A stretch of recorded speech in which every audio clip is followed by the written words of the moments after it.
Takže môžeme pokračovať ďalší. Takže mali sme tému a predmet. Tematická predmetový prístup, teda ako si boli z témy, tak spomínal som ten biografický, to znamená, že štúdium osoby. Okay. A teda už vám chcem dať do pozornosti, napríklad tu máte knihu, takže Kam ideš, to ide o náš. Pre dospelých, takže štúdium jeho osoby a s tým všetko spojené. Keď si to budete študovať, tak vám vznikne určite celá séria toho. A máme Jonáš pre deti.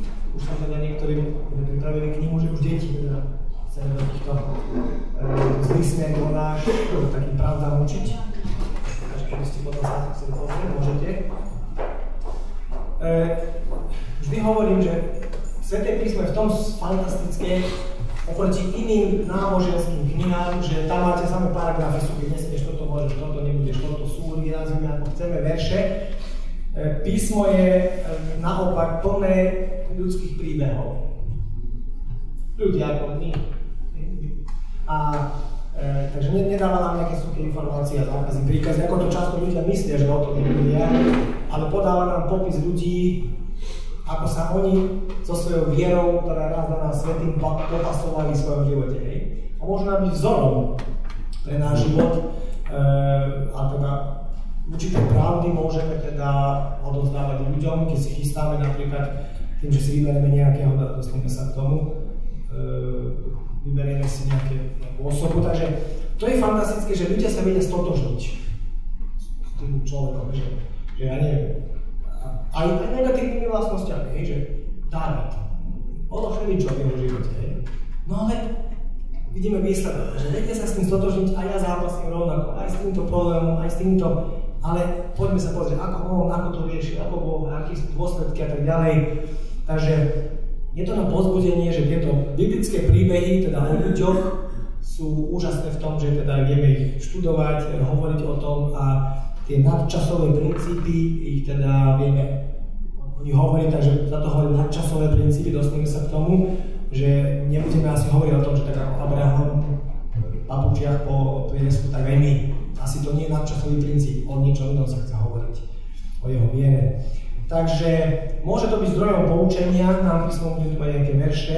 Rimanom hovorí, že 1. Korinťanom 10, že toto všetko je napísané na naše poučenie, povzbudenie aj napomenutie, usmernenie a nám, ktorým došli konce vekov, tam ešte v Korinťanom 10. Takže tie príbehy nie sú len preto, že aby sme vedeli, že tak Jonáš, Ríma ho tlačí čo a neviem, že máme informácie, ale že chceme sa, napríklad my sme na našom zbore študovali Jonáša tiež niekoľko nediel, alebo na biblických hodinách, týmto spôsobom, že spolu to robíme. Takže nie tak, že ja tam prídem a čo si budem kázať. Máme, normálne za stolmi sedíme, máme takú malú miestnosť a spoločne všetci bratia a sestry objavujeme tie skryté poklady Božieho slova. Preto sú tie knihy veľmi dobré, že sú pre bežných ľudí v zbore písané, že formou otázok a porovnaní biblických textov vás vedú k tomu, aby vy ste objavovali tie pravdy. Teda. Lebo viete, to je iné, keď sami objavíte, čo sa keď vám niekto povie. Hadte má pravdu, keď študoval. Ale takže, preto je to veľmi dobré. Takže biografický prístup, takže tie kroky, ako to prakticky robiť, takže zvolíte si nejakú osobu, že Ježiš, Mojžiš, Pavol, alebo menej známe postavy ako Barnabáš, možno matka synov Zebedeových, to je krásna ináč postava, jej modlitba, dovod, aby sedeli jeden po pravici, druhý po ľavici. Alebo veľmi napríklad zaujímavé je študovať biografiu nemenovaných ľudí. Vy sa máte veľké množstvo nemenovaných ľudí. 3 slova píše, lebo teda jedna veta. A tí, ktorí doprevádzali Pavla na jeho cestách. Nič o nich nevieme, akože. Začnite to študovať. Uvidíte, koľko tam toho je, bez riadka napísaného. Nemenovaní ľudia. To znamená, Boh úmyselne ich nemenuje. Aby sme nevedeli nejaké také veci. Ale fantastickú službu robili, doprevádzali, boli s ním. V tej dobe to nebolo teda, že na lietadlu sa nevie. Aj bezpečnosť, aj spoločenstvo, aj modlitba, aj obrana, aj čo znamenalo, keď ho sprevádzali. A to je super. Alebo čokoľvek, akúkoľvek osobu si vyberiete, takže je to o tom. Ako hovorím, máme tu už niektoré veci. Už máme napríklad predloženého Abrahama, nie ešte vydané v knižnej podobe. výborný Abrahamov život. Ale sú knihy na to, máte možno aj iné. Slovenčine sú život Abrahama, Markuš písal a ďalšie, možno sú nejaké knihy a iných jazykov či neviem. Takže to, čo je veľmi dobré, aby ste teda vedeli rozprávať o Abrahamovi, napríklad Pavlovi, alebo musíte sa naučiť žiť s tou osobou. Proste medzi nami a nimi je priepasť. Časová, jazyková, ekonomická, sociálna, akákoľvek. Je proste obrovský rozdiel rokov a tak ďalej. Žiť sa do jeho života, do jeho kultúry, do jeho myslenia, do jeho cítenia. Proste to vidíme, že už je pracné, tá robota, že proste prečo Timoteus a Jonáš, alebo neviem, kto takto rozmýšľal, prečo nechce do Ninive? Povieme mu, no aký to bol človek neverný. No, prečítajte si trošku o ninivských, čo to boli za darebáci, za akí ľudia to boli. Oni tiež potrebovali Božiu milosť, ale tam hrozilo hneď. No samozrejme. O Ninive je zápis v prorockých knihách, potom prorocké slova, výroky proti Ninive a tak ďalej. Takže musíme vedieť kultúru, že to boli hrdlorazy, to nebolo, išlo o život, to nie je tak, že nechcelo sa, no tak, radšej neviem čo. Tam zápasil so strachom, takže musíme sa trošku učiť, trošku nadsadzujeme veci, ale sme rozumeli, že o čo vlastne ide. Aké cítenie bolo, kultúra, naučiť sa žiť s tým človekom, s Pavlom, proste. Vyštudoval najvyššie školy v tej dobe a potom zrazu zistil, že zbytočne som študoval, všetko sú to smete, tak on hovorí. Ty nechce povedať, že teológia sú smete, zistí, že bez Krista nemáš Krista, nemáš nič. A zrazu, teraz zápas, teraz čo, to boli vážne veci. Takže naučiť sa žiť s tým človekom, jeho myslením, cítením, kultúrou, žiť sa do jeho života. Na Slovensku sa hovorí, že chodiť v jeho toplánkach. Proste, čo? Nie je tak, že my odtiaľ to z našej perspektívy a proste chceme čo si tam hovoriť a nerozumieme tej dobe vôbec. Budeme síce pekne hovoriť, ale budeme mimo. Pretože nerozumieme človeku aj tej dobe. Takže toto je veľmi dôležité, trošku sa zoznámiť s tým a preto treba čítať, pozadie, skutky apoštolské, alebo knihu celú si preštudovať. Potom aj iné slova, že keď napríklad som uvedol pro Ninive, že niektorí proroci tie slova, výroky zistiť, čo to boli za ľudia a tak ďalej. Takže žiť sa s tým potom, čo si môžete všímať, charakter daného človeka. Vymyslím si, Titus, alebo kto, Barnabáš. Charakter. Zistíme, že čo to bol za človek. Prečo sa pohádal s Pavlom Barnabáš? Kde jeho srdce bolo? O čo hľadal pri ľuďoch? Pavol vraví, tento raz zlyhal v službe, toho už nechcem. Barnabáš má srdce pre ľudí, vraví, nie. Pavol zistil potom, vraví, užitočný, pošli ho. V druhom liste Timotejovi asi. Charakter, srdce, proste pozadie, udalosti, vzťahy, osobnosť. Každý sme iný typ osobnosti a treba trošku preštudovať duchovný život daného človeka. Je Peter, to je zaujímavá osobnosť. Tak sa povie, raz hore, raz dolu, ako na výťahu.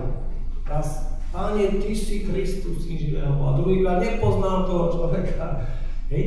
Charakter, alebo výbušná povaha. Už keď niečo, už si, už byť. A zistíme proste rôzne veci. Zápasy viery daného človeka. S čím zápasu? Každý iný. Trošku si teda to študovať. Vlastnosti pozitívne, negatívne. Ani jedna osoba. Toto je fantastické, že Biblia nezamlčuje žiadne aj negatívne vlastnosti. Popisuje prorokov, popisuje Dávida, popisuje celej náhode, ako sa hovorí aj z jeho. To by sme tam radšej vyškrtli z písma, keby to tam nebolo.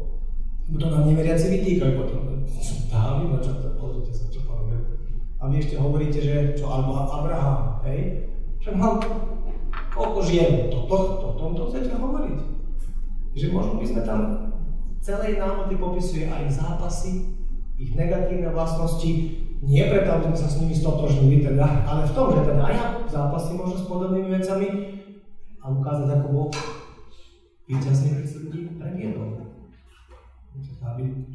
Takže pri charaktere je dôležité, ako pri týchto biografických, som dal taký veľký, že pozor na predobrazy.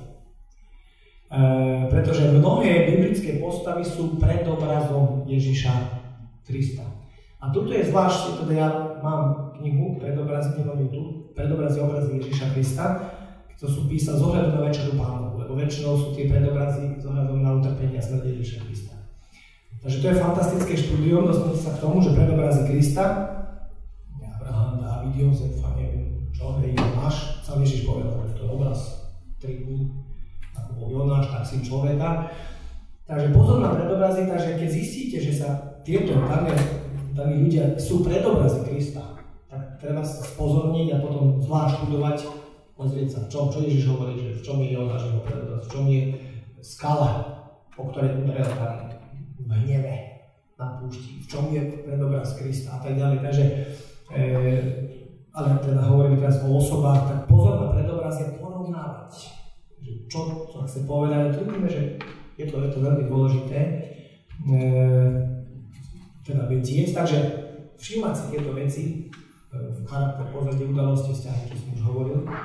A potom, toto je dôležité, dávať si pozor, aby nedošlo k zámene osôb. Toto je trapas, na Slovensku hovorím, ako povie, že proste blamáš, či čo, že proste hovorí, Smola. Že hovoríš o, neviem, čo si myslím teraz, že Zachariáš, alebo Jonatán, alebo Mária, zistíš, že tam jeden okoze, druhý okoze, hej, že som sa asi pomýlil, som si čítal verše, ktoré sú o inej Márii. A zistím, že takže dávať si pozor, že rôznych Zachariášov, rôznych Jozefov, rôznych Márií, rôznych Jakobov, rôznych, aj sú niekde pomenované, že Jakob Alfeo, Jakob ten, a tak. Že aby nedošlo o tom, že pomiešate si hrušky, jablka a verše, niečo z takého Jakoba, niečo z takého a zistíte, že, alebo ľudia zistia, že tak ale to sú dvaja ľudia, alebo 5, alebo čo. Takže na toto si dávať treba pozor, aby sme teda nezamenili osoby. Niektoré sú len jedna, tak sa asi nedá, lebo sa pomýli človek, ale že tie mená židovské, alebo hebrejské, alebo grécke sú často podobné. A teraz o akého Barnabáša ide? Či Barnabáš a Barnabáš, či je to isté, hej? Aby sme nekázali o Barnabášovi ako o Barnabášovi a zistíme až potom pokáze, niekto povie, že ale môže sa stať, hej? Takže na toto si treba dávať pozor, to sú také praktické veci. A potom, teda, že niektoré osoby majú niekoľko mien. A to treba vedieť. To keď čítate písmo, poznáte, že hej, Jakob a Izrael to je. Aby sme to zrazu, to by sme mali teda poznať na ťažší niektorí, Šimon a Peter. A že kedy, a to je veľmi dôležité, že kedy, aj tie prorocké slová, keď si všímate, že kedy Pán Boh hovorí Jakob, a kedy mu hovorí Izrael. Kedy hovorí Petrovi Šimon, Peter, a kedy mu hovorí Peter. Pretože poviete si, však to je jedna osoba, áno. Lenže zistíte, že keď Pán Ježiš hovorí Šimone, a inak hovorí Peter. Ty si prvý spoznal, že som Mesiáš. Ale keď Šimon, to je ten starý Šimon, ten ešte sa prejavila telesnosť Petrova, a tak ďalej, ja som si vyprosil a vás a tak ďalej, alebo tam, keď lovili ryby, a tam tiež robí Šimon, Jonášu robí. Alebo tam, tebe sa to, Pane, nestane. Šimon, nie Peter, utekaj za mňa, Satan. Takže zistíme, že oslovenia sú v rôznych situáciách, toto treba takže zistiť, že kedy, ako čo, a toto vám zrazu objavíte krásu toho celého, že ako to, už tie mená, tie oslovenia, týchto osôb, že aký to má význam a to už môžete o tom naozaj veľa hovoriť, pretože my máme svoje mená, naše mená nie sú ako biblické mená, ktoré vyjadrujú čosi, čo je za tým, teda ako to nič to neznamená zhruba. Hoci Mátor, to je tiež biblické meno, ale bežne to tako, že nič neznamená. Ale v tej dobe tie mená, takže je dôležité si tieto veci, na čo pozor. Už sami teraz zistujete, že chce to Juma napríklad, keď si čítate príbeh Jozefov, no tak to je obľúbený asi príbeh. Aj hore, aj dolu, aj vzlety, aj kontroverze a tak ďalej. A potom napríklad, že všímať si všetky výpovede o Jozefovi, tak to nie je, že z prvej knihy Mojžišovej 50, či ktoré kapitoly je a tak ďalej, ale aj ďalšie slova, prorocké slova, narážky na Jozefa alebo niečo. Ale už keď potom jeho otec Jakob žehná synov a tak dáví, že Benjamin, to je dravý vlk. On tam menuje, dáva vlastnosti od mena. Ten hryzie. Trhá. Jozef, plodný strom. Jeho konáre prerastajú. Zamúri. A máte vlastnosti osoby, ako oni tedy rozumeli tým menám, Jakub, lebo tie mená majú rôzne významy, alebo pomenoval charakter. Otec videl, alebo Ezau, Jakub a tak ďalej. Oni videli vlastnosti osoby, charakter, čo to je za človeka. Takže nechajme sa nimi. Ich výklad mena počujú aj vlastnosti osoby, ako je, a potom porovnávame s inými textami, takže zrazu, možno máte knihu Markuša, alebo aj brata Fazekáša, oni majú Izák, Jakub, Jozef a Abraham, takéto veľmi tiež. Proste to boli kazatelia, ktorí rok, dva študoval len Abrahama, no z toho zišla fantastická kniha, biografické, takýto prístup k textu. Takže toto je biografický. Štúdium vlastností môže teda súvisieť aj s tým, že študujeme teraz Jozefa napríklad, no a už sme radi, že jeho vlastnosti, alebo Pavla, Ježiša, alebo bez ohľadu na osobu vlastnosti. Ľudské vlastnosti, niektoré aj neľudské, niektoré. Takže toto je veľmi dôležité, totiž keď si čítame písmo, zistujeme, že Pán Boh Efešanom teda hovorí, že Boh chce, aby sme všetci boli premieňaní, transformovaní na obraz a podobu Ježiša Krista a teda mali vlastnosti Kristove. On je našim najväčším, alebo mal byť vzorom, samozrejme iný. Alebo Rímanom 8 hovorí, že Boh tých, ktorých si vyvolil, ktorých si povolal, on sa rozhodol, že ich učiní podobných obrazu svojho syna Ježiša Krista. Takže, no a obraz má určité vlastnosti, takže Ježiš ako náš vzor, alebo iný potom, takže chce, aby sme boli pripodobňovaní, transformovaní v našich vlastnostiach na vlastnosti Ježiša Krista a ďalších biblických postav, pozitívne samozrejme, ale aj negatívne, teda ako sa s negatívnym popasovať a dostať sa tým, ako ich meniť. Lebo to je o premene života. Štúdium vlastnosti hovorí o premene života. Ako sa, neviem, aký človek tam zoberieme nejakú vlastnosť niektorého človeka, ako ho Boh formoval, ako ho mení, ako toho nahnevaného Mojžiša, ktorý tam trieskal kamenné, zrazu píše o ňom, že bol aký? Nahnevaný zo všetkých ľudí. Ako sa, nevieme všetké z toho prchkého, tvrdého a možno, ako sa dostal, že aká transformácia života, pretože o tom je kresťanstvo, to nie je ako Daniel hovorí, že to nie je tu, to je o premene života. A to je našich vlastností. Preto hovorí písmo na mnohých miestach, že obnovovať sa v našom zmýšľaní, transformovať naše zmýšľanie, naše vlastnosti a Boh chce formovať naše životy, pretože kresťanstvo nie je o premene našej morálky. Často počujeme také svedectvá, ale viete, ako som hovoril, Ježiša Krista, už nepijem ženu, nepijem, nefajčím. To mnohí neveriaci už nepijú ženu, nepijú, nefajčia. Ale čo moja pravkosť, čo moja, neviem, aké vlastnosti. Pavol píše Timotejovi, v tom maj starosť, nie je to tvoja jediná starosť prakticky, do toho sa daj celý, aby bol tvoj pokrok a rast zrejmý vo všetkom.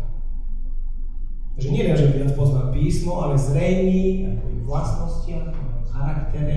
A o tom to slovo, jedine slovo, to sme hovorili, môže posvedcovať náš život, premieňať náš charakter a preto chceme študovať vlastnosti. A predovšetkým ja prvý, ten, čo zvestuje, preto často vyberáme vlastnosti, lebo keď viem, že s niektorou mám problém, tak stačí to preskočím. Alebo keď viem, že Daniel vlastní to, tak teraz mu poviem. Ale takto sa to nemá, vieme asi. Takže štúdium vlastností. No, takže buď môžeme teda študovať vlastnosti ľudí, čo je výborné, pritom môžete spojiť so štúdium osoby nejakej, študujete Petra, kohokoľvek, alebo vlastnosť bez ohľadu na osobu, takže aby sme duchovne rástli. Takže kým teda to rozdiel je v tom, že pri tom biografickom teda osobu študujeme celú, všetko, osobu kompletne. Kým vlastnosti teda len danú vlastnosť, napríklad, že mám tu príklad, že múdrosť Šalamúnova, to je vlastná, hnevu Mojžiša, alebo to tichozu Mojžiša, alebo neviem čo všetko.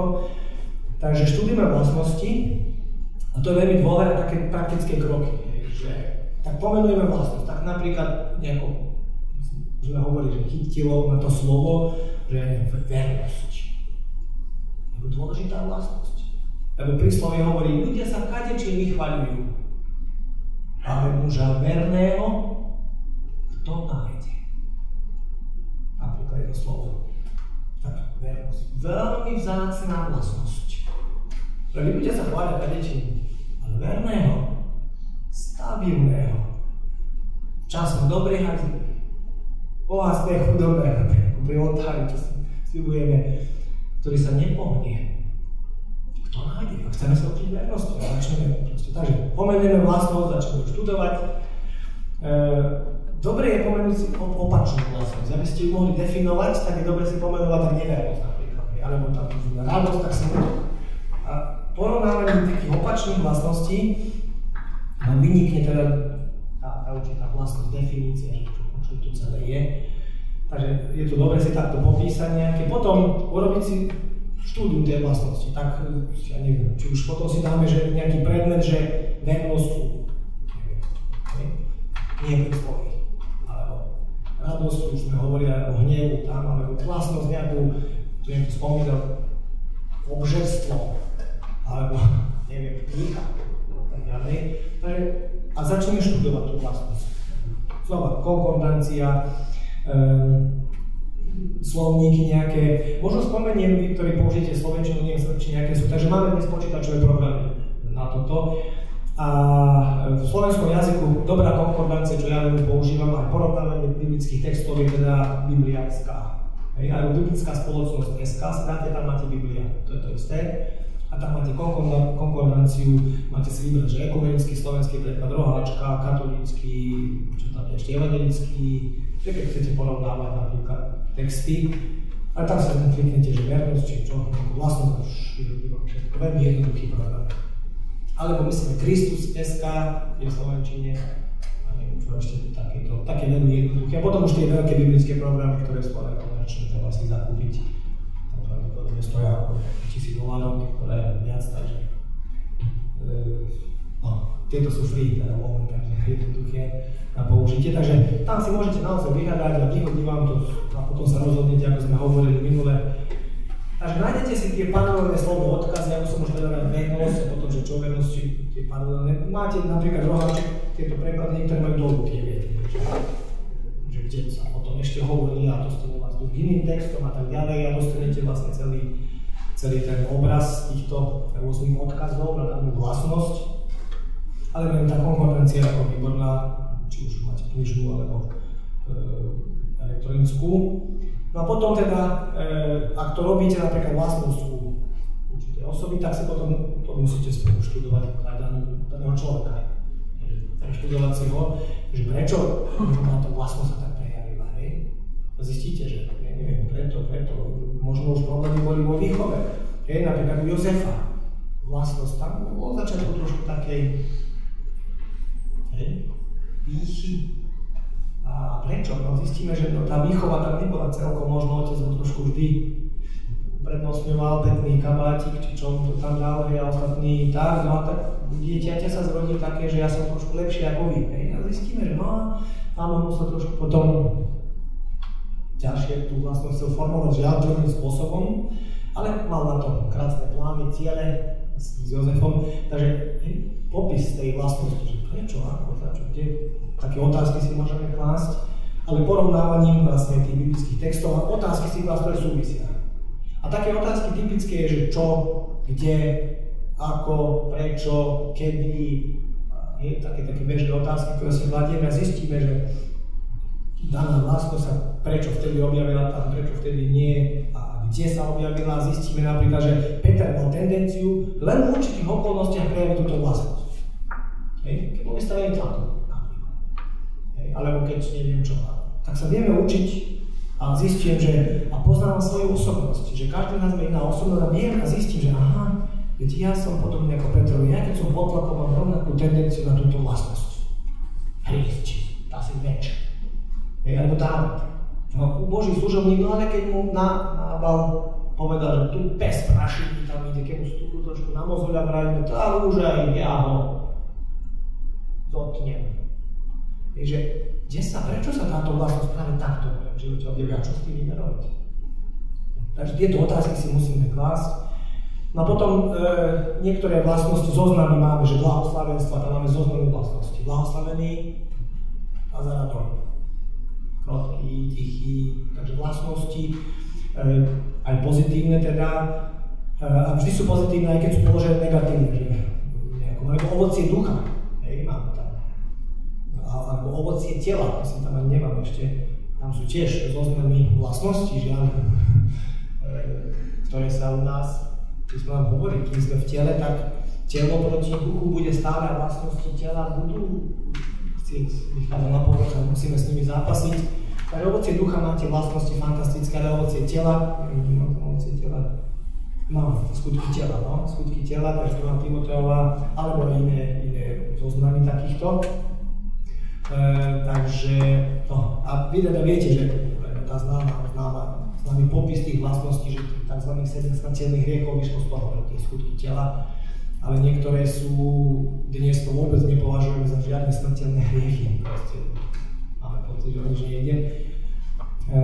Takže možno také pomôcky, aby ste videli teda, že sú takéto zoznamy biblické, kde viete čerpať, už začnete blahoslavenstvo, máte množstvo vlastností, alebo ovocie ducha, pokoj, radosť, láska, trpezlivosť, sebaovládanie, zaujímavé vlastnosti, ale potom aj negatívne, takže takéto kroky znamená pomenovať, opačne porovnať, zistiť, preštudovať to a znova, nie je možné, ako zistujete, že znova dostanete sériu, že keď sa začnete venovať nejakým vlastnostiam, alebo vlastnostiam napríklad u jedného človeka, že každý človek nemá len jednu vlastnosť. Napríklad zoberieme si Abraham, alebo neviem koho, má 3, 4, 5 vlastností pozitívnych, negatívnych a tak ďalej, že napríklad otec viery Abraham, no tak veľmi občas minimálne povedal polopravdu, nepoviem, že tak klamal. Zistíme, že prečo, aké okolnosti a tak ďalej. Takže čo s tým? Takže toto sú vlastnosti. No a teraz máme biblické výkladové kázanie. Takže teraz hovoríme o tom, že ako pristupujeme k textu. Takže chceme text vykladať. Tomu hovoríme exegéza, tými nechcem vás cudzými slovami. Takže vykladáme text, pretože potrebujeme text vykladať. Keď sa Ježiš teda s tými Emaúske išli učeníkmi stretol, oni hovoria, či nehorelo naše srdce, keď nám otváral, vykladal písma a začal vykladať. Takže srdce začína horieť vtedy, keď vykladáme písmo. Alebo teda, čo si sa začína v srdci diať. Kedy to môže byť horieť aj na hnev a že sa cíti človek pod tvarou Božieho slova, že ho volá pokáň a tak ďalej, ale takže biblické výkladové kázanie je veľmi dôležité, o tom chcem hovoriť, pretože často sa objavujú teda v cirkvi problémy, že text nevykladáme, ale ako to pekne povedať, proste, že prečítame nejaký text a potom si rozprávame, čo chceme, tak to zjednodušíme. Takže exegéza znamená, že vkladám tam svoje, ale teda výkladové znamená, že dovolím, to je reformačná zásada, reformačná výklad písma písmom. A tieto knihy sú na tomto princípe postavené. Výklad písma písmom. Najprv samozrejme používame potom aj konkordancia, ako som hovoril na slovníky, keď môžeme obohatiť, super, výborné, všetko, a potom teológovia, ktorí jazyky študovali aj ešte ďalej, ale myslím ako bežní ľudia, ktorí sú na tejto službe, toto reformačná zásada výklad písma písmom. Dovolíme, aby písmo hovorilo. Vykladali písmo, ale hovorím, keď chceme trošku to okolie poznať, pozadie, ľudia tak ďalej, je dobre, keď máme pomôcne slovníky, prečítame si čosi, ako to dostať určitý obraz.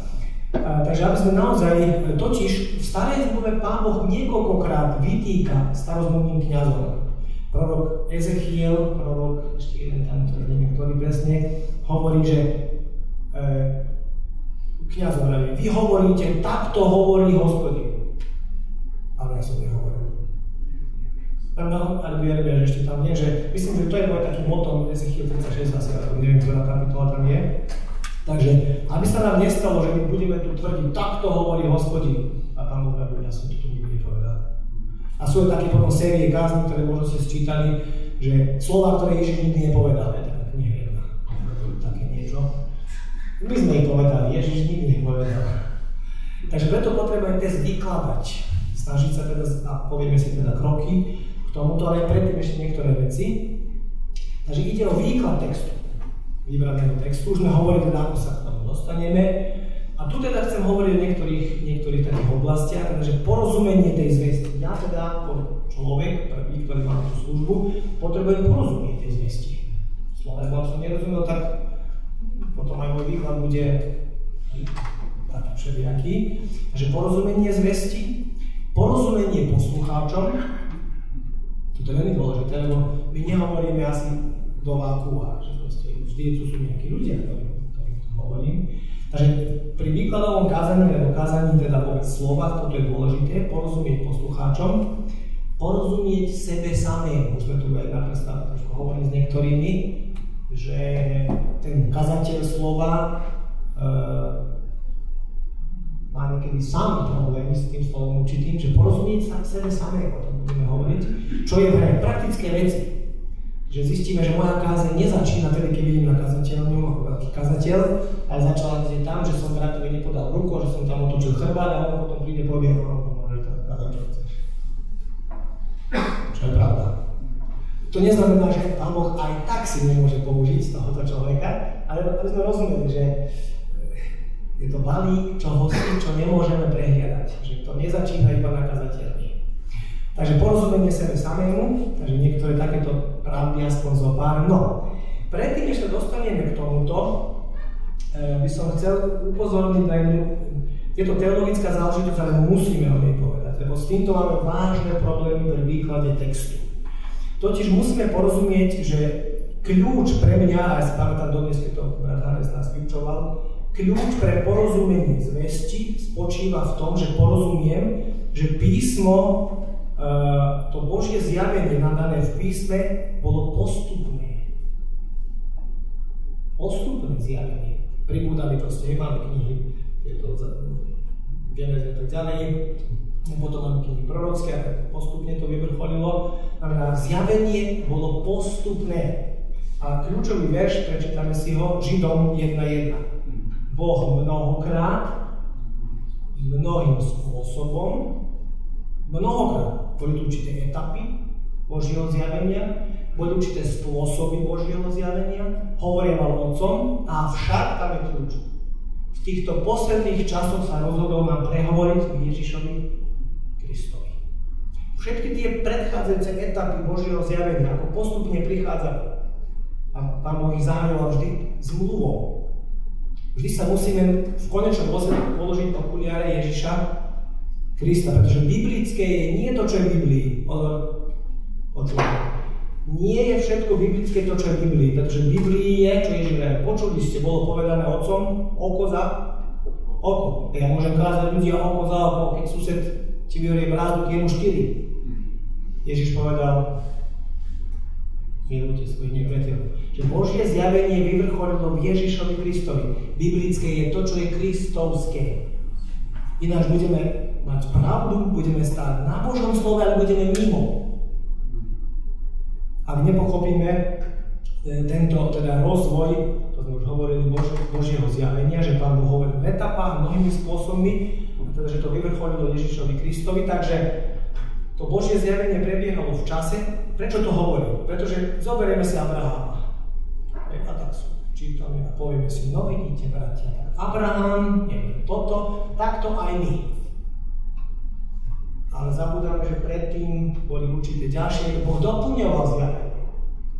Obnovoval, pri každej zmluve ho rozširoval. A dovolil si ho zmeniť. Čítajte si 2. knihu Mojžišovu, čítajte si 5. Keď boli na púšti, Pán mu dal určité prikázania. Dovolil si ich zmeniť, keď vošli do zasľúbenej zeme, kde mali mlieko a meda, vodu a všetko, tie hygienické príkazy tam nenachádzame. Že nemôžeme stáť na jednom verši, takže preto musíme vidieť celok, že to Božie zjavenie sa rozvíjalo a teda, že musíme vykladať písmo, to sa napísa, že kristologicky, skrze očami Krista. Viete, že Pán Ježiš interpretoval, vykladal písmo. Viete, prorok povedal toto, ale ono to je takto. Môžeš vám dovoliť rozvod. Pripustil teda. Ale ja hovorím, pôvodná Božia voda je taká. A vracia k tomu pôvodnému, interpretuje Kristovými teda očami, že on je autoritárny. Boh sa s konečnou platnosťou nám prehovoril v Kristovi. Že túto zmenu nesmieme ako si prehľadnúť, pretože zabetonujeme sa u proroka Jeremiáša a zistíme, že to nebolo posledné Božie zjavenie, že Pán Boh čo si ešte povedal. A toto robíme často chyby, obrovské chyby. Na toto vzniklo nedorozumenie, na toto sa delili denominácie, že na toto vznikol jehovizmus a ďalšie veci. Jasne hovorí 2. Mojžišova, moje meno je Jahve, či Jehova, ale predtým ste ma týmto menom nepoznali. Lebo bol zjavený aj Božie mená, bol postupne zjavoval svoje mená, vlastne svoj charakter. A toto nepoznať nás zabetonuje, že budeme tvrdiť čosi a budeme biblickí, ale nepravdiví, pretože to zjavenie má teda ten svoj rozmer. Preto toto chcem veľmi zdôrazniť, lebo v tomto máme vážne problémy. Tu takúto mám nejaký graf asi, takže tak, aby sa to trošku videli, že ako to biblické zjavenie pokračovalo tam od začiatku, cez Abrahama, Mojžiša, Mojžišova zmluva, Dávidovská zmluva, prorocké slova, Matúš až teda po to zjavenie. Že preto písmo hovorí celú radu Božiu. Nemôžeme zostať iba, aj keď Jonáša napríklad vykladám, nemôžeme zostať pri Jonáša, pretože Božie zjavenie pokračovalo, doplnilo sa, ukázalo, že hej, to je celé Kristovi. Bol predobraz Krista a tak ďalej. Takže, aby sme mali správne teologické porozumenie, musíme toto poznať. Ale nie len toto. Ešte je tu jedna vec, ja poviem, prečo chcem hovoriť, že aj cirkev, keď vznikla, prešla určitým vývojom. Cirkev prechádzala 3 vývojovými fázami. Bola prvotná cirkev v Jeruzaleme. Tam vznikla, to poznáme. Potom cirkev expandovala od celého sveta, bola tam misijná cirkev, zakladali zbory Pavlova, 1. cesta, 2. a 3. zakladali zbory a tak ďalej. A potom vznikla tá zrelá učenícka cirkev. Potom sú tie listy, kde už zrelú cirkev vypadávali a tak ďalej. A teda máme 3 fázy rozvoja cirkvi. Tá zakladajúca fáza, kde platia určité pravidlá. A potom bola tá rozvojová fáza, potom tá stabilizačná. Často počujeme také slova, no viete, bratia a sestry, mali by sme sa vrátiť k tej prvej cirkvi. No tak také hašterenie, aké tam bolo, možno v našich zboroch nemáme. A čo všetko sa tam porobilo. Takže musíme vedieť, že ani to nie je posledné slovo Božie, že tá cirkev prešla, potom prišla rozvojová fáza. Boli princípy pre zakladania zborov. Rôzne, hej? Na tej Pavlovej ceste, keď si čítate. A boli princípy, ktoré fungovali len pre zakladajúcu fázu. Keď predávali statky a majetky, dnes na pošlu, o tom sa asi nekáže, že? Nebo tak. No. Hej, ale to... My sme v tej fáze. Presne. Ale často počujeme, takto by sme mali bratia aj, a potom bol tam hlad. Oni si popredávali všetko, lebo prišla ďalšia fáza, zistili, že tam ešte neprišiel, chleba není. Robili zbierky pre ne, pravda? Takže musíme vedieť rozvoj a musíme vedieť aj môj zbor, alebo komu hovorím, aké je aj fáze zboru. Cieľ je určite, Pán Boh nás chce všetky dostať k tej stabilizačnej fáze, aby sme zrelá učenická cirkev. Aj vo svojom živote, aj teda zborovom živote. Tak aby sme neprietli hrušky jablka a to, čo sa píše pre zakladajúcu fázu, by sme tu nekázali, že bratia tak teraz viete. A pritom sme už, tento zbor má 100 rokov, či 150, či koľko, stabilizovaný zbor. Inak môžeme hovoriť, a potrebujeme niektoré veci pre začínajúce zbory. Niektoré princípy neplatia, to si musíme urobiť. Takže, a preto je dôležité, lebo vznikali rôzne, viete, rôzne potom, pamätám ešte kázne, kde niečo, čo platilo pre len jeruzalemský zbor a ani ten, čo to kázal, samozrejme nechcel, aby to platilo aj pre mňa, no ale niečo sa mu tam chodilo, tak to tam tlačil, hej. To sa môže stať, nie. Ak si pomiešam hrušky jablka, Takže dávam veci dokopy, ktoré sa nedajú, potom budem naozaj veľmi horlivo kázať, ale nemusí byť biblický a pravdivý. Pretože a vývoj cirkvi a Božie slovo skončilo zjavením a musíme to vidieť v celom spektre. Ináč sa o tom hovorí, potom vytrhujeme z toho kontextu. To asi poznáme. Samozrejme, my sme ľudia, niekedy sa nám to hodí, tak potom to tam vložíme. No a z toho vznikli také rôzne ako nedorozumenia, ako hovorím, či už ohľadom Božieho mena, či ohľadom cirkvi, pomiešame veci pre Izrael a pre cirkev. Myslíme si, že cirkev je nový Izrael, všetko, čo to platilo pre starý Izrael, platí pre cirkev, ale búchame pesťou pokladateľný, horlivo, pravoverne, ale sme nezbadali, že sme už susedov. Že to platí pre cirkev, pre Izrael napríklad, alebo opačne, čo ja viem. Môžeme. Takže toto je dôležité vedieť, že to zjavenie prešlo rozvojom a musíme to rešpektovať. Že Abraham vedel menej toho ako Mojžiš. A Mojžiš vedel toho menej o Bohu ako o proroci. A proroci vedeli toho menej ako o apoštoli a tak ďalej. Až kým to Ježišovi celé zjavenie nevyvrcholilo. Takže musíme toto rešpektovať a nesmieme sa nechať zabetonovať v jednej fáze. V opačnom prípade máme vážne problémy. Budeme rozprávať veci, ktoré sú nebiblické. A z toho vznikli mnohé nedorozumenia v našich zboroch, či na Slovensku, či tu, či po svete, pretože sa niečo malo za biblické a nebolo to konečné Božie zjavenie. Takže som to chcel zdôrazniť pred úvodom, o chvíľu budeme končiť do tejto témy, lebo je to dôležité vedieť. No a teraz porozumenie zvesti. Takže to bol taký úvod k tomu, že porozumieť zvesti musíme vedieť charakter Biblie. Čiže je to ten rozvoj, ako to šlo. No a tá prvá vec, takže keď si už máme nejaký text, takže prvý krok je teda, chceme nájsť hlavnú myšlienku z toho textu. Mám nejaký text, neviem už teraz čo, vyberám si neviem čo, káže nahore Matúša 5, alebo len prvú perikopu, alebo len blahoslavenstva, alebo neviem, hoci čo, tak potrebujem pozorovať biblický text. Hľadám kľúčové frázy, ktoré sa opakujú. Nejaká slovička sa mi tu stále opakuje.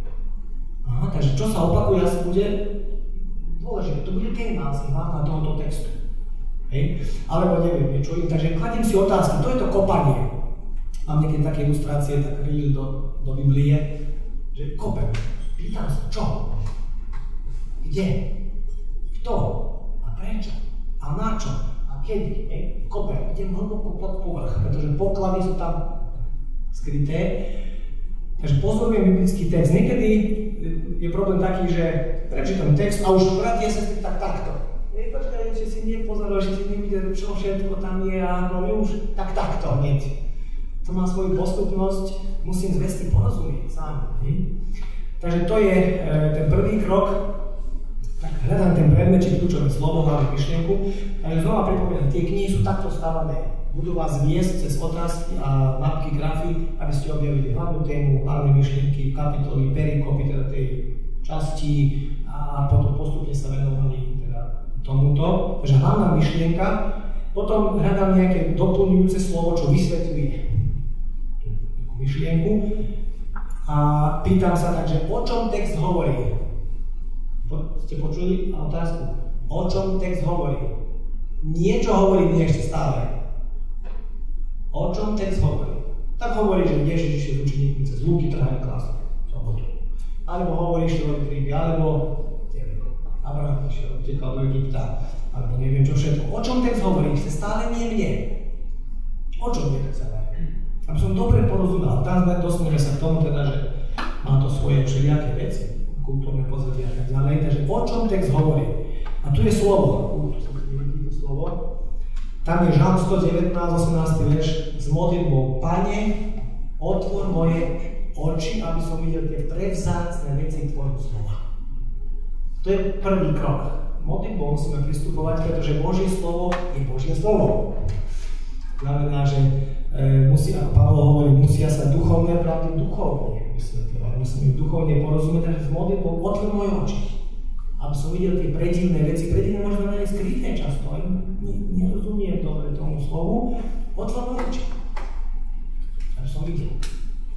Takže chcem vedieť, o o čom text hovorí. Lebo niekedy zistíte, že možno sami seba prichytíte, alebo vám to povedia, to je potom nepríjemné, keď zistíte, že ten, kto káže, ako nič slovo rozumieme, ale proste vidíme, že nevie, o čom text hovorí, neporozumel textu dobre. A potom je to také trápne trošku, že a takže porozumieť, pozorovať text, a to je teda dosť ťažká práca, že sa musí venovať tomu, rozmýšľať, hľadať. A to preto si trošku chce vypisovať niektoré veci. No, a to znamená, to je tá meditácia, čo hovoríme, rozmýšľanie nad Božím slovom. Rozmýšľam, nemýšľam, modlím sa, pozorujem, hľadám. Takže meditácia. Potom to je druhý krok. Prvý je pozorovanie, druhý je meditácia. Rozmýšľam nad Božím slovom. Lukáša 24:45 radí, otvoril im roha, čo prekladá duše. Otvoril myseľ, aby rozumeli písma. Takže otvorená myseľ pre Božie slovo, otvorený duchovný zrak, otvorená myseľ. To je porozumenie zvesti. Potom môžem vykladať, ak som zvest porozumel, teda, že o čom to celé je.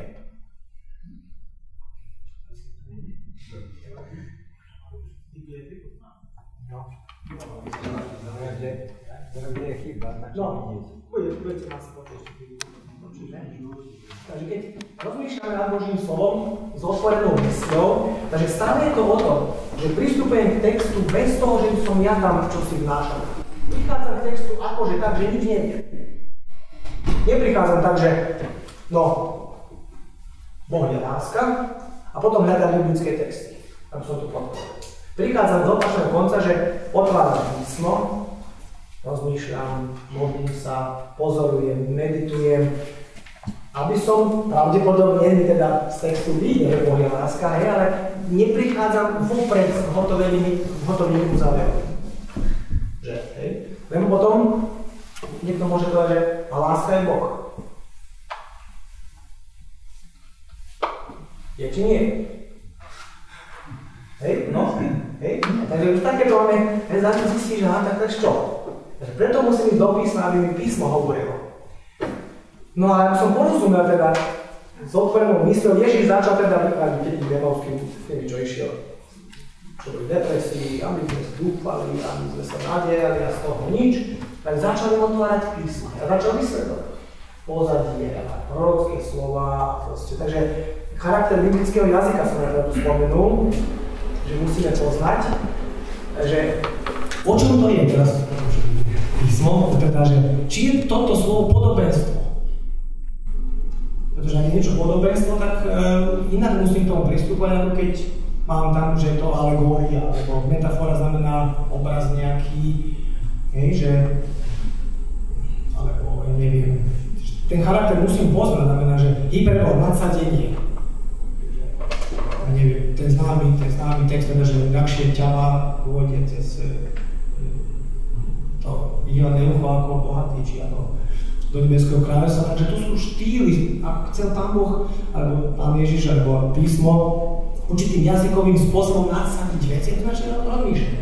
Ale učeníci hľavia a mnohokrát príjemné príležitosti, že keď je to takto, to nemôžeme, tak radšej tam konkrétne tak radšej sa neženiť, to je príjemné príležitosti, hej.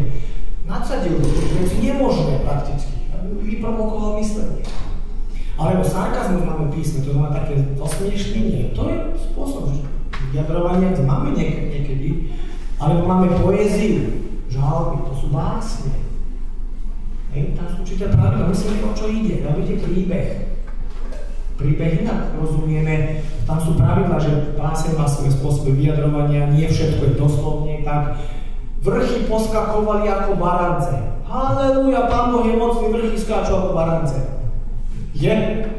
To neznamená, že vtedy takto sa oddelili od zeme a skákali, rozumieme asi. To je spôsob vyjadrenia, keď viedol zajatých a spieva a používa obrazy, že čo sa dialo takým spôsobom, ale musíme rozumieť, ako rozumieť tomu Židia a tak ďalej. Takže budeme potom fakt tvrdiť, že rôzne veci. Alebo alegória, toto sú nebezpečné veci, často teda alegorický výklad písma má svoje pravidlá, kde teda určitým spôsobom vykladáme príbeh napríklad inotajo, ako to je povedať. Hľadáme v tom význam, ktorý tam nie je vôbec. Hej? Vôbec Pán Boh chce povedať, že Jozefa predali Putifárovi a tak ďalej, a teraz alegorici by hľadali, no, predanie, čo znamená, a teraz Putifárov koň, či čo, ho viezli toto. Nič to s tým nemá, písmo to vôbec nechcelo povedať. Takže musíme vedieť určité pravidlá a napríklad podobenstvo, čo je, že čo sa pripodobňuje jedno s druhým, takže jazyk musíme trošku vedieť. A to vieme, každý jazyk, slovenčina má svoje spôsoby vyjadrovania. A nemôžeme to teda ignorovať, že tak je to, čo ja viem. Poézia to bude vykladať ako dej, príbeh. Takže toto je dôležité poznať, ten biblický jazyk. Potom pozadie textu tu skočíme. Znamená veľmi...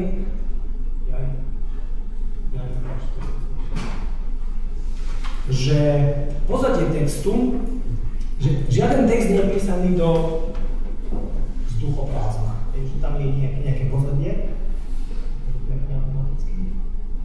A teda je dôležité si preštudovať to pozadie textu. Príbehu, a tam myslím, že mám niektoré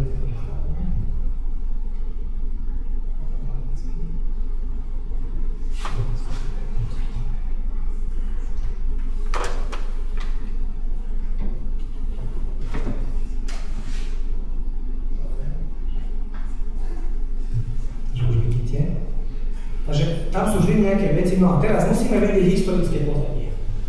To asi poznáte proste, že iné dejiny mali, ja neviem, Abrahamu, Chaldejov, iné v Egypte, nejaké história, nejaká za prorokov, za Dávida, za Nová zmluva, Ježiš Kristus, rímske, takže historické pozadie, pretože to nám odzrkadľuje dianie, ten text niektorý, kultúrne pozadie, obliekanie, hudba, cestovanie, ja neviem, kultúra proste, čo je. Vieme, že teda písmo opisuje niekoľko kultúr, rímsku, grécku, mesopotámsku, teda to Chaldeu, egyptsku, a ešte kultúry, hej. A tie sú popísané v písme, no treba ich trošku poznať. Takže kultúrne pozadie, trošku si preštudujeme. Duchovné pozadie. Biblia neopisuje ateizmus. Vždy tam bolo duchovné pozadie. Božstva, neviem čo je. Moloch, či Dágon, či ja neviem aké, že ktoré nejaké mali duchovný život, keď vchádzali do zasúvenej zeme, tie národy mali nejaké duchovné pozadie, nejakú vieru, nejakých bohov, božstva a tam máme také slova, že aj vysmešné, že majú bohov, ktorí nepočujú, majú uši, nevidia a tak ďalej, až sa posmieva niekedy trošku písmo, že duchovné pozadie. Musíme trošku pozerať, na to hovorím, na to sú trošku slovníky, alebo nejaké, možno keď knihy, ale aj priamo písmo nám odhaduje mnohé. Napríklad v tých knihách máte také tabulky, kde potom, že skúsme popísať historické pozadie. Tam sú počiatníci, viete, že neviem, že za cisára toho, za Agripa. Tak vieme o tom, vieme trošku, že nejaké veci, že také kultúrne, také duchovné, rôzne zvyky, obyčaje, keď si Židia tam vytýkali, že tvoji si neumývajú ruky. A to nejaký zvyk tam bol kultúrny, že predierko, či pojedle, či nohy. Ježiš teda vytýkal tomu bohatému gazdovi, že prišli do tvojho domu a neumýl si o ich. No, a nejaký zvyk kultúrny. My si povieme, že čo oni je, nejaké príklady, uvidíte mi nohy a čo. Hej? No, takže doba bola iná, čo to znamenalo. Takže duchovné pozadie, spoločenské pozadie tiež, nejaké spoločnosti žili tí ľudia. Nejak sa správali, žili spolu, no tam patria tie kultúrne a všelijaké iné veci. Takže spoločnosť ako žila v tom čase, čomu verila, aké myslenie mali. A my vieme, že Pavol napríklad, keď prišiel tam do Grécka, chcel spoznať. Chodil na námestie, zistil, že takto žijú, takto veria, takto sa správajú, nejaký bohov a nejaký aký neznámy boh. A takúto literatúru, filozofiu potom začal praviť, veď aj vy, vaši spisovatelia hovoria, že veď aj jeho rodinou sme. Tam cituje nejakého, vedel trošku, čím tí ľudia živí a chcel byť aktuálne, to rozumeli. Takže musíme trošku poznať toto pozadie.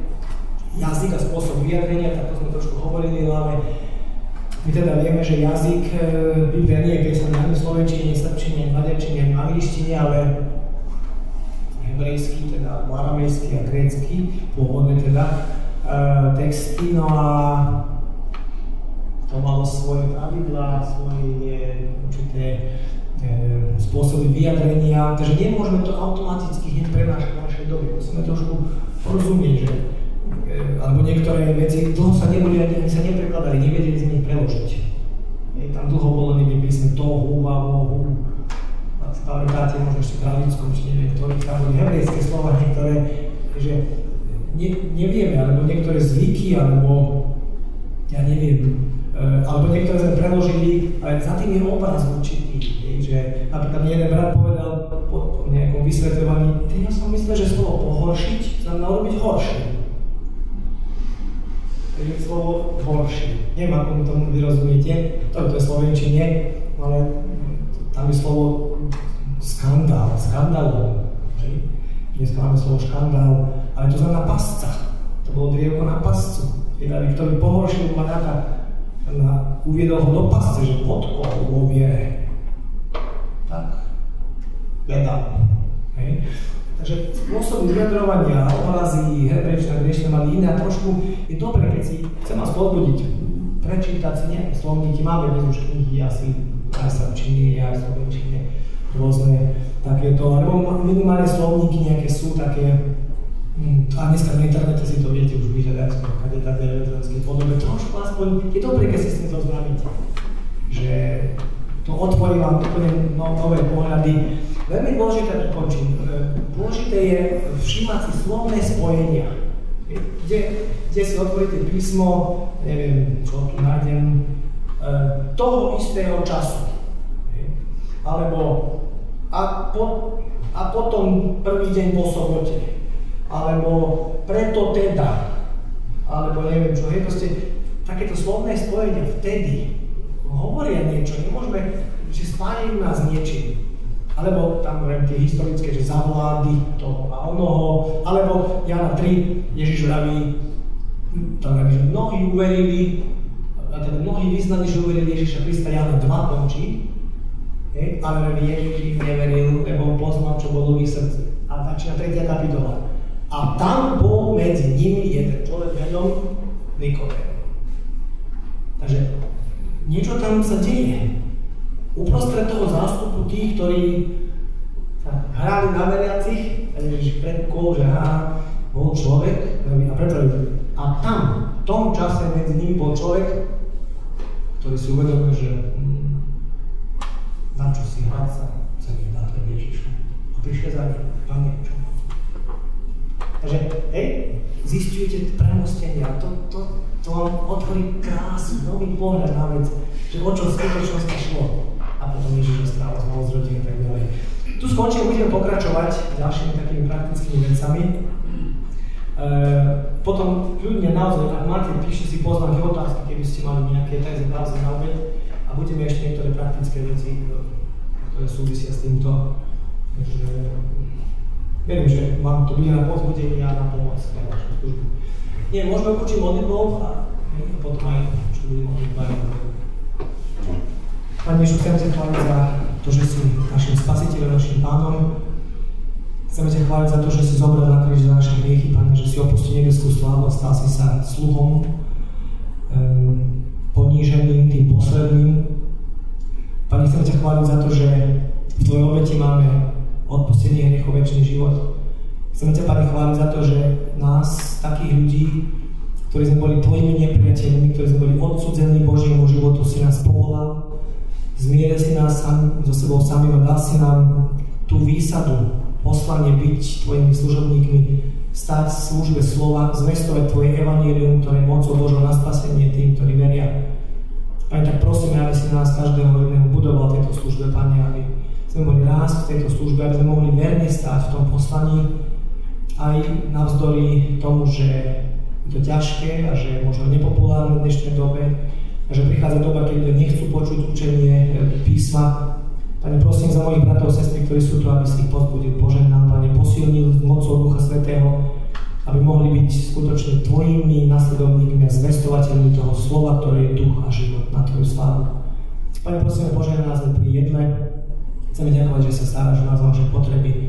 Tak, Pane, prosíme, požehnaj nám toto jedlo, aby nám bol na užitok, Pane, a všetko, aby bolo k úcti a sláve tvojho mena. V mene Ježiša Krista, prosím.